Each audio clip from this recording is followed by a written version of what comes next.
Young couples साठी आपण आता म्हटलं न्यूली मॅरिड किंवा आपण तुम्ही तो एक बटरफ्लायची जी गोष्ट सांगितली ना ती मला असं वाटतं की आपल्या प्रेक्षकांबरोबर पण ही शेअर केली पाहिजे की आम्ही अशा खूप गप्पा मारत मग नंतर मग आम्ही पॉडकास्ट करतो. म्हणजे काय होतं की एकमेकांना काही गोष्टी आम्ही बोलतो आणि नंतर अशा येतात. तर तुम्ही ती गोष्ट सांगितली मला खूप आवडली.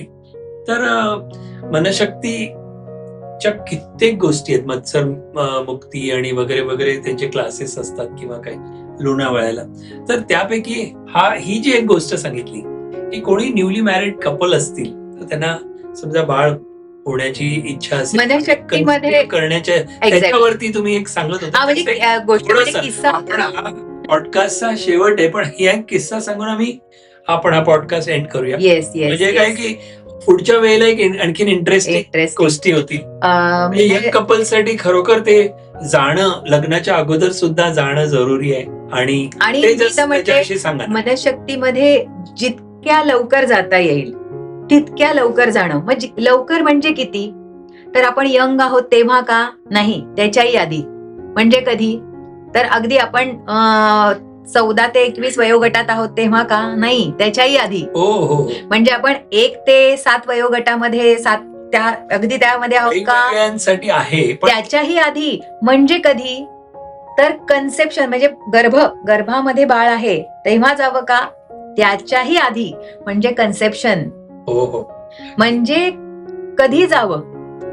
तर मनशक्ती तर इतका अफाट अभ्यास आहे ना की म्हणजे एक आपण म्हणू की एक पूर्ण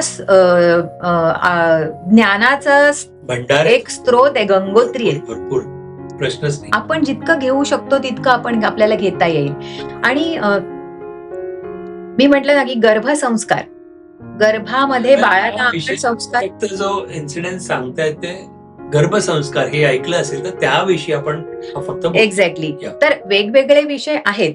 तर गर्भसंस्कार हा खूप महत्वपूर्ण एक विषय. आपल्या बाळाला त्या गर्भावस्थेत असतानाच आपण त्याला काय उत्तम आपण जर त्याला काय म्हणू शकतो ज्ञान दिलं किंवा त्याच्यावर संस्कार, ज्या त्या नावातच आहे गर्भसंस्कार, तसे संस्कार गर्भातच आपण त्या बाळाला दिले तर ते खूप वेगळ्या पद्धतीचं जेव्हा अपत्य आपलं होईल तेव्हा खरंच ते. पण त्याही आधी मी जसं मगाशी तुम्हाला म्हंटल की गर्भसंस्काराच्याही आधी विचार करावा कपल्सनी, जेव्हा ते कन्सेप्शनच्या लेवलला, म्हणजे जेव्हा ठरवतात की आता आपल्याला एक बाळ हवंय.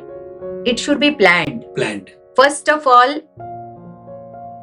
प्रेग्नन्सी नंतर प्लॅनिंग नाही, तुमचं बाळ येण्यासाठी सुद्धा तुमचं प्लॅनिंग असायला पाहिजे. आणि मगाशी जसं मी म्हंटल की आई ठरवत नसते आपल्या पोटी कोण येणार, ते बाळ ठरवत असतं. ती जी आत्मा, ते चेतन, ते जे आपण त्याला काय आपण जे म्हणू, ती शक्ती, ती ठरवत असते की मला कुठे जन्म घ्यायचा आहे. मग तुम्हाला कसं बाळ हवंय, मगाशी एक्झाम्पल दिलं तसं.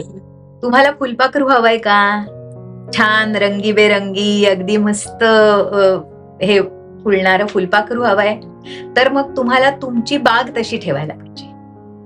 तुम्ही जर असा फुलपाखरू केर कचऱ्यावरती बसतं का, खाणीवर बसतं का, नाही. पण जर तुम्हाला फुलपाखरू, म्हणजे you have to prepare yourself, ती सुंदर आत्मा, तो सुंदर ते जे हे आहे ते तुमच्याकडे केव्हा अट्रॅक्ट होणार, गार्डन जेव्हा तुमची क्रिएट, एक्झॅक्टली, माइंडनी सगळ्या बाबतीमध्ये. आणि जर तुम्हाला मग अशा काहीतरी घाणेरड्या माशा किंवा असं काही जर हे हवं असेल तर तो केर कचऱ्यावर येऊन बसतातच आहेत. एक्झॅक्टली. हा मुद्दा काय आहे की पहिले प्रथम तर आपल्याला हे कळायला पाहिजे, या विषयाचं जेव्हा ज्ञान असेल तेव्हा आपण या बाबतीत काहीतरी करू शकतो. एखाद्या गोष्टीचं जेव्हा ज्ञान असेल तेव्हा आपण करू शकतो. आणि हे उत्तम ज्ञान मनशक्तीमध्ये मिळतं. म्हणजे मी म्हणेन की अगदी त्या अवस्थेत, म्हणजे गर्भावस्थेत बाळाने जावं नाही, त्याच्याही आधी गर्भात संस्कार असले पाहिजे स्टार्ट पासून, म्हणजे अगदी.